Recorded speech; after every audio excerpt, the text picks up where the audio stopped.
Here's a tiny tutorial of a very fluffy black cat. So to get started, I'm going to get some black paint, and I'm going to paint his little ears.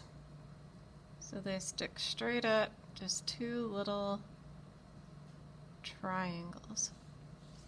And then I'm going to go across the top of his head and across the bottom, making it a little bit more of a V shape. I'm going to give him some little eyes. To do the eyes, I might just do like an 8, a figure 8, or an infinity symbol like that. And leave them just open. Don't try to do the pupil, the black part yet. Just leave it.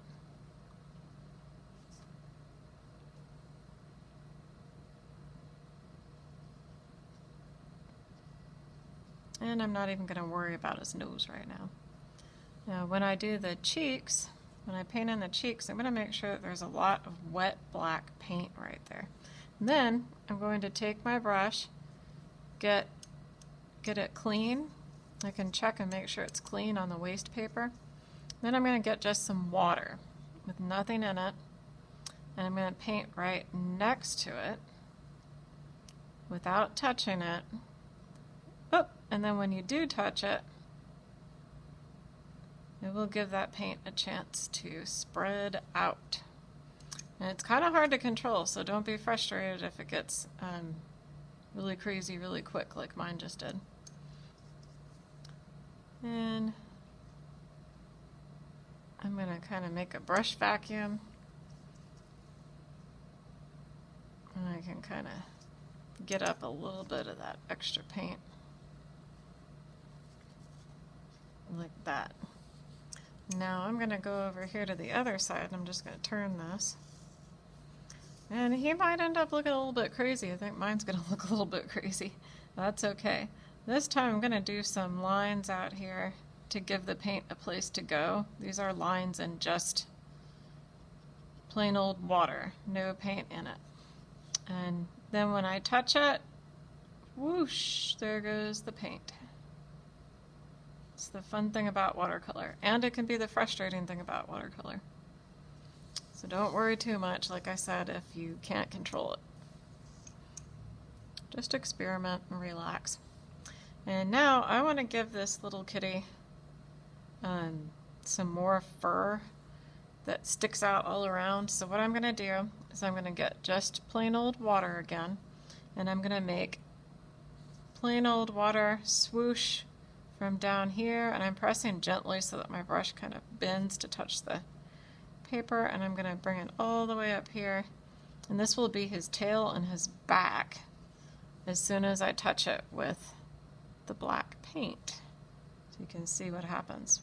Whoosh!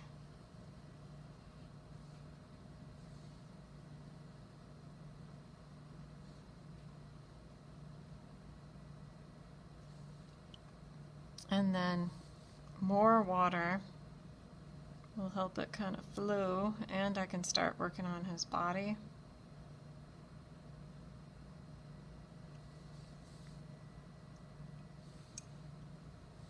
And if I tip it, let's see, I'm going to go ahead and do his body here. Maybe a little paw. I'm not going to worry about making it like really obvious what part's what. It's kind of half imagination when you're the viewer. And I'm just going to tip it around and let that flow. And maybe make a little brush vacuum if it's getting a little too crazy in places, like right there. Remember, a brush vacuum just means you're washing the brush and drying it out really well. Washing it and drying it out.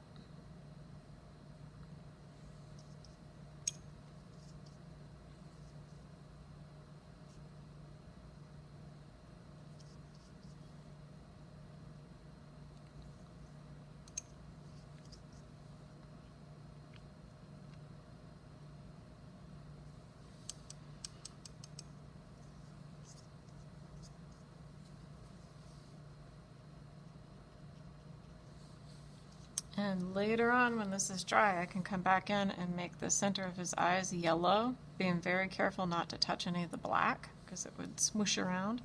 And if you want, you could even make the center of his ears pink. So there's a little fluffy black cat.